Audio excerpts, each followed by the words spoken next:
નમસ્કાર, GSTV news જોઈ રહ્યા છો આપ. હું છું માનસી. વાત કરીશું તરબોળ ગુજરાતની. બનાસકાંઠા જિલ્લામાં સમગ્ર વિસ્તારમાં સાર્વત્રિક મેઘમહેરની સ્થિતિ છે. વાવ પંથકમાં ખેડૂતના ઘરે વીજળી પડતા 2 પશુઓના મૃત્યુ થયા છે. વાવના બાલુત્રી ગામની સીમમાં વીજળી પડી હતી. વાવના દૈયબ ગામની સીમમાં વીજળી પડતા લીમડાનું વૃક્ષ ધરાશાયી થઈ ગયું. આ સાથે જ કાંકરેજના તાંતિયાળા ગામની સીમમાં વીજળી પડતા 2 ભેંસોના મૃત્યુ થયા. બનાસકાંઠામાં 24 કલાકમાં 4 અલગ અલગ સ્થળોએ વીજળી પડતા 4 ભેંસના મૃત્યુ થયા છે.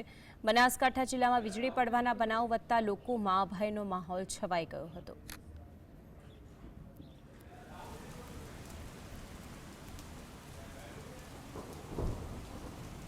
તો વાવ પંથકમાં જે સ્થિતિ સામે આવી હતી, વીજળી પડવાની ઘટનાઓના કારણે 2 ભેંસોના મૃત્યુ થઈ ગયા હતા.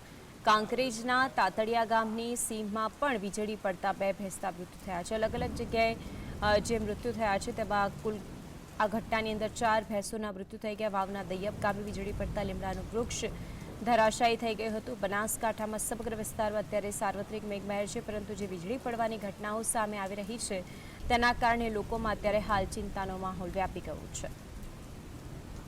વધુ માહિતી માટે સંવાદદાતા કલ્પેશ જોડાય છે. કલ્પેશ, એક તરફ સાર્વત્રિક મેઘમહેર છે, પરંતુ કેટલી જગ્યાએ વીજળી પડતા નુકસાનીની પરિસ્થિતિ, 2 પશુઓના પણ મૃત્યુ થઈ ગયા, વિગતો શું? જી ચોક્કસ માન જણાવ્યું કે બનાસકાંઠા જિલ્લામાં મેઘમહેર થઈ છે, તેને લઈ અને ખેડૂતોમાં ખુશી લાગણી છવાય છે કે જો ખેડૂતોને ઘણા સમયથી ખેડૂતો વરસાદની રાહ જોઈ રહ્યા હતા, ત્યારે વરસાદ થતા ખેડૂતોને આનંદની લાગણી છવાય. પણ ક્યાંક ને ક્યાંક ખેડૂતો માટે એક દુઃખના સમાચાર પણ છે કે જો કે બનાસકાંઠા જિલ્લામાં 24 કલાકોમાં 4 સ્થળે અલગ અલગ વિસ્તારમાં વીજળી પડતા 4 જેટલા પશુઓના મોત થયા છે. તેને લઈ અને ખેડૂતોને મોટું નુકસાન ભોગવવાનો વારો આવ્યો છે.